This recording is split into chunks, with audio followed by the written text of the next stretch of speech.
Bienvenue Stop Invest, la chaîne des top investissements. Ici, on parle essentiellement d'entreprises de qualité. Avons-nous une opportunité d'investissement sur Ulta Beauty? C'est la question à laquelle on va essayer de répondre en se basant sur l'état financier de la compagnie. Je rappelle que ceci représente uniquement mon point de vue et non un conseil d'investissement. Et comme d'habitude, je me réserve le droit de me tromper. C'est une compagnie qu'on a déjà mentionné plusieurs fois sur cette chaîne-ci. C'est une belle entreprise. Donc, c'est un peu une sorte de Sephora, mais avec une certaine particularité. Je pense que c'est la particularité, c'est juste que dans la plupart de ces magasins ici, il y a des salons de beauté, d'accord? Donc, que ce soit pour les ongles, les cheveux, voilà, la pédicure, etc.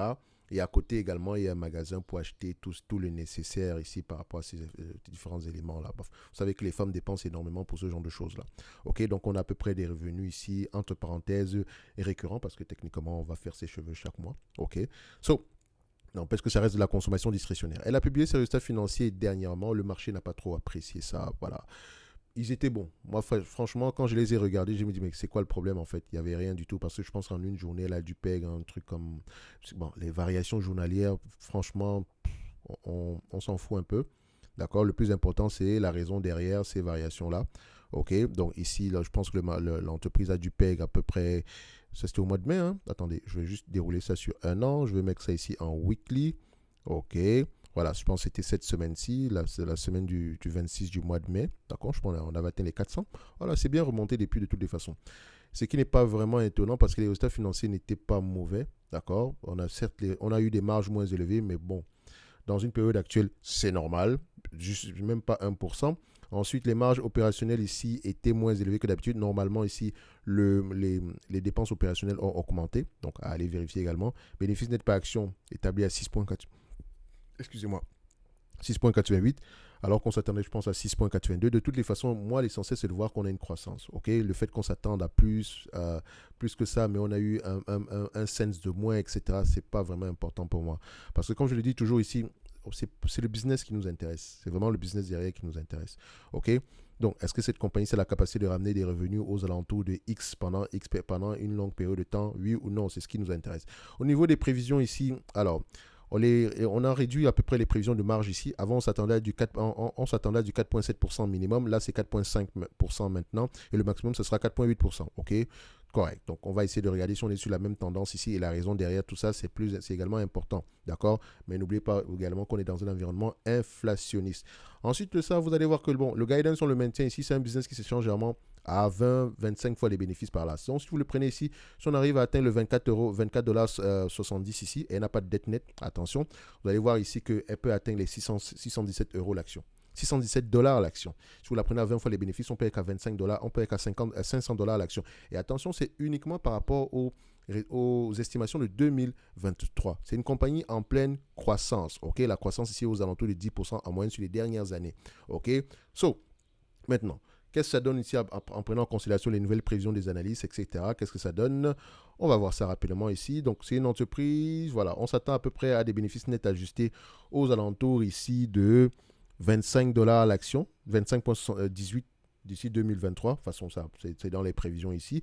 Et c'est surtout les prévisions futures. On s'attend à une certaine croissance des bénéfices nets. La croissance des bénéfices nets n'est pas juste due au fait que le nombre d'actions diminue, donc la croissance des bénéfices nets par action. C'est également dû au fait que le revenu augmente. OK? So, ce qu'on regarde ici, on s'attend à plus que ça. Admettons, projetons-nous en 2025. Par rapport au bénéfice net actuel, on s'attend à 26,74 $. OK? Donc, on me demande de payer 470 $, d'accord, par action, pour recevoir 26,74 $ en année 2025. Donc, disons 411 $, soit un rendement sur coût potentiel de 5,67%. Ce qui revient à dire qu'on achèterait cette compagnie si à un prix correctement évalué, si on l'évalue à 20 fois les bénéfices. Je dis bien, 20 fois les bénéfices, c'est 5% de rendement. Si on l'évalue ici à 25 fois les bénéfices, c'est 4% de rendement. Donc, ça veut dire que le rendement sera plus élevé que ça. Donc, ça veut déjà dire ici qu'en date d'aujourd'hui, on l'achète à un prix assez correct. Maintenant, si je l'achète en date d'aujourd'hui, est-ce que le prix aura tendance, est-ce que les revenus auront tendance à croître? OK? Est-ce que les marges auront tendance à croître? Quelle est la taille du marché? D'accord? Qu'est-ce qui la rend spéciale? Voilà des questions que vous allez vous poser. OK? Je vous laisse aller répondre à ces questions-là en lisant les rapports financiers. Dans tous les cas de figure, c'est une entreprise qui mérite d'avoir une place dans n'importe quelle watchlist. OK? Donc, ici, je pense que Ulta Beauty et à mon avis représente est légèrement sous-évaluée si on la prend à 20 fois les bénéfices, sinon sous-évaluée, d'accord, si on la prend à 25 fois les bénéfices. Moi, j'aime toujours, parce que c'est bien de vouloir prendre 25 fois les bénéfices, etc., mais le plus important, c'est de regarder le rendement derrière. Moi, j'aime bien un rendement sur coût d'acquisition plus élevé, d'accord. Donc, ici, je recherche vraiment du 8%, mais surtout, je veux acheter dans une compagnie de croissance à un prix qui n'implique pas la croissance. Si on se fie aux prévisions ici de 2028, et encore, il faudrait vérifier si les analystes ont tendance à avoir raison ici. Normalement, je regarde souvent ça sur Fastgraph ici. Donc, on s'attend ici à 37,28 divisé par le prix actuel, 471. Donc, j'arrondis toujours. On s'attend à peu près, ça représente à peu près un 8% de rendement, mais d'ici 2027. OK, d'ici 2027, il y a beaucoup de choses qui pourraient arriver. Donc, déjà, l'acheter au prix en date d'aujourd'hui à un prix qui n'implique pas la croissance. Donc, en réalité, en l'achetant aujourd'hui, votre marge de sécurité, c'est la croissance supplémentaire. Il faut au moins qu'elle soit de 10% supplémentaire. Donc, il faut vraiment lire vos rapports financiers à ce niveau-là. Donc, comprendre le business, même pas comprendre à peu près l'industrie, d'accord, dans laquelle elle exerce présentement. Mais sinon, moi, je pense que le prix actuel est toujours assez intéressant. Dommage, on n'en a pas parlé à 400$, mais j'en ai parlé déjà à 300$ précédemment, d'accord. Donc, si on regarde bien ici du Ulta Beauty ici, Ulta Beauty. Donc, ici, je pense que quand on parlait de ça, on était à 546$ sur la dernière vidéo. Et si je mets ici Ulta Beauty, Top Invest. Ok, qu'est-ce qu'on trouve ici? Ulta Beauty, Top Invest. On voit ici qu'on en a parlé à 400$ il y a 10 mois, mais je pense qu'on a fait une vidéo plus vieille que ça, si je ne me trompe pas. Et après, c'est pas plus grave que ça. Dans tous les cas de figure, ça reste toujours assez intéressant en date d'aujourd'hui, selon moi. Ok, maintenant, lisez vos rapports financiers. Je le dis toujours comme ça, mais donc, on s'en fout. Mais bon, vous faites comme vous voulez, c'est votre argent, mais vous ne pouvez pas investir à long terme si vous ne lisez pas.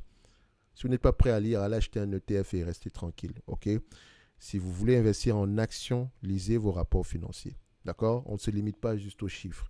Oui, les chiffres de Ulta Beauty me plaisent, mais ça ne veut pas dire que je vais prendre une décision d'investissement en me basant uniquement sur les chiffres d'Ulta Beauty, ok? Donc, à vous de faire le travail nécessaire. On va se donner rendez-vous sur la prochaine vidéo.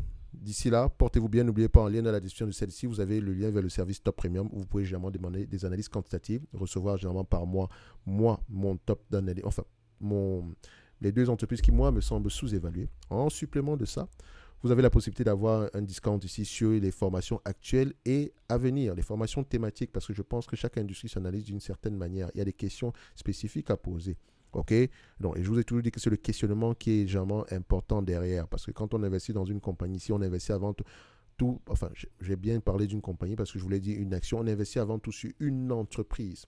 D'accord? Une entreprise exerce dans une industrie particulière qui a des drivers positifs ou négatifs. Qu'est-ce qui pourrait impacter positivement cette industrie-là ou bien négativement cette industrie-là? Ok? Est-ce que vous-même, vous avez la compréhension de cette industrie-là? Parce qu'on n'investit pas dans une compagnie qu'on ne comprend déjà pas. D'accord? Faites attention. On va se donner rendez-vous sur la prochaine vidéo. Ulta Beauty, pour moi, reste assez intéressant en date d'aujourd'hui. Ok? On se dit à bientôt. Merci.